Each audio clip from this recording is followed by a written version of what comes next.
नमस्कार। अमीर बनने का सबसे अच्छा रास्ता क्या हो सकता है? जवाब शायद थोड़ा अजीब लगे कि ये रास्ता बहुत बहुत बोरिंग है। तो चलिए आज इसी बात को समझते हैं कि क्यों अच्छी इन्वेस्टिंग को रोमांचक नहीं होना चाहिए। तो शुरुआत इसी बड़े सवाल से करते हैं। आखिर इन्वेस्टमेंट बोरिंग क्यों होनी चाहिए? ये एक ऐसी बात है ना, जो हमारी सारी आम सोच को हिलाकर रख देती है इन्वेस्टिंग के बारे में। देखिए, एक आम गलतफहमी है कि पैसा बाजार की तेज हलचल और एक्साइटमेंट से बनता है। लेकिन सच तो इसका बिल्कुल उल्टा है। हिसाब बहुत सिंपल है। जहां एक्साइटमेंट ज्यादा, वहां रिस्क भी उतना ही ज्यादा होता है। तो सबसे पहले चलिए इसी बात की तह तक जाते हैं कि आखिर इन्वेस्टमेंट में एक्साइटमेंट ढूंढना इतना खतरनाक क्यों है। इसके असली खतरे हैं क्या? एक अच्छी इन्वेस्टमेंट यानी एक बोरिंग इन्वेस्टमेंट, उसकी पहचान क्या है? बहुत सिंपल है। ये वो इन्वेस्टमेंट है जिसको रोज रोज चेक करने का मन ही ना करे। अगर कोई अपने इन्वेस्टमेंट को लेकर बेफिक्र है, तो समझ जाइए कि वो बिल्कुल सही ट्रैक पर है। और हाँ, अगर कोई इन्वेस्टमेंट ऐसी है जो रोज दिल की धड़कन बढ़ा दे, जिसे बार बार देखना पड़े और जिसके उतार चढ़ाव से दिन का मूड तय होने लगे, तो ये इन्वेस्टिंग नहीं, ये सट्टेबाजी है। और ये जो निशानियां हैं ना, ये वो रेड फ्लैग्स हैं जिन्हें पहचानना बहुत जरूरी है। चलिए इस कॉन्सेप्ट को एक बड़ी ही सिंपल सी मिसाल से समझते हैं। एक ऐसी मिसाल जिसे हम कहते हैं पानी की टंकी बनाम पटाखा, एनालॉजी। सोचिए, एक तरफ है पानी की टंकी, धीरे धीरे शांति से बिना किसी शोर शराबे के भरती रहती है।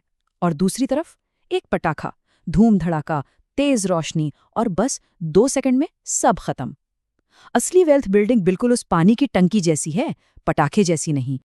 ओके, तो प्रॉब्लम तो समझ आ गई। तो अब इसका सोल्यूशन क्या है?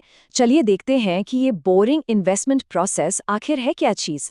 ये प्रोसेस ना 5 बहुत ही आसान से स्टेप्स का है। नंबर 1, अपना गोल एकदम क्लियर रखें। नंबर 2, सिंपल प्रोडक्ट्स चुनें, जैसे कि इंडेक्स फंड्स। नंबर 3, एक सिस्टमैटिक तरीका अपनाएं, जैसे SIP। नंबर 4, बस समय को अपना काम करने दें। और 5वां, जो शायद सबसे ज़रूरी है, बार बार इसमें छेड़छाड़ ना करें। ये लाइन इस पूरी बात की आत्मा है। कंपाउंडिंग को शांति चाहिए, शोर नहीं। कंपाउंडिंग का जो मैजिक है ना, वो तभी काम करता है जब उसे शांति से लंबे समय तक अपना काम करने दिया जाए, बिना किसी डिस्टर्बेंस के। चलिए अब इसको एक प्रैक्टिकल एग्जाम्पल से समझते हैं। हम दो तरह के इन्वेस्टर्स की कहानी देखेंगे। इन्वेस्टर ए, जिसे हर चीज में एक्साइटमेंट चाहिए, और इन्वेस्टर बी, जो बिल्कुल बोरिंग तरीके से इन्वेस्ट करता है। तो यहाँ देखिए, इन्वेस्टर ए क्या कर रहा है? रोज स्टॉक्स खरीद बेच रहा है, टिप्स के पीछे भाग रहा है और हमेशा टेंशन में है। दूसरी तरफ है हमारा इन्वेस्टर बी। वो क्या करता है? हर महीने शांति से अपनी SIP करता है और शायद साल में 1 या 2 बार पोर्टफोलियो देख लिया तो देख लिया। अब 10 साल बाद क्या होता है? नतीजा सामने है।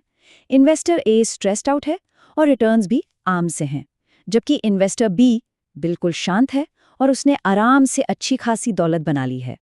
तो फिर सवाल ये है कि अपनी इन्वेस्टमेंट को आखिर बोरिंग बनाया कैसे जाए? आइए कुछ बिल्कुल ठोस प्रैक्टिकल तरीकों की बात करते हैं।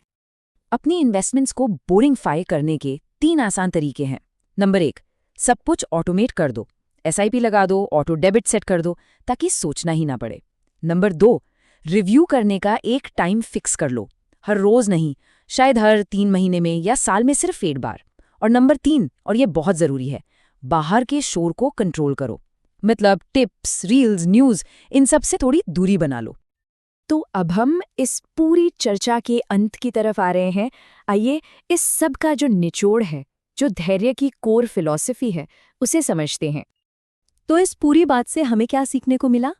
पहली बात, बोरिंग का मतलब है स्टेबल। दूसरी, एक्साइटमेंट का मतलब है रिस्क। तीसरी, कंपाउंडिंग को टाइम चाहिए। चौथी, ज्यादा एक्शन लेने से अक्सर रिटर्न्स कम ही होते हैं। और आखिरी, सबसे जरूरी बात, असली दौलत हमेशा शांति से बनती है। और इस बात को वॉरेन बफे से बेहतर कौन समझा सकता है? उन्होंने एक बहुत कमाल की बात कही थी। स्टॉक मार्केट एक ऐसी डिवाइस है जो बेसब्र लोगों से पैसा लेकर सब्र रखने वाले लोगों को देती है। धैर्य की अहमियत इससे बेहतर शायद ही कोई समझा पाए।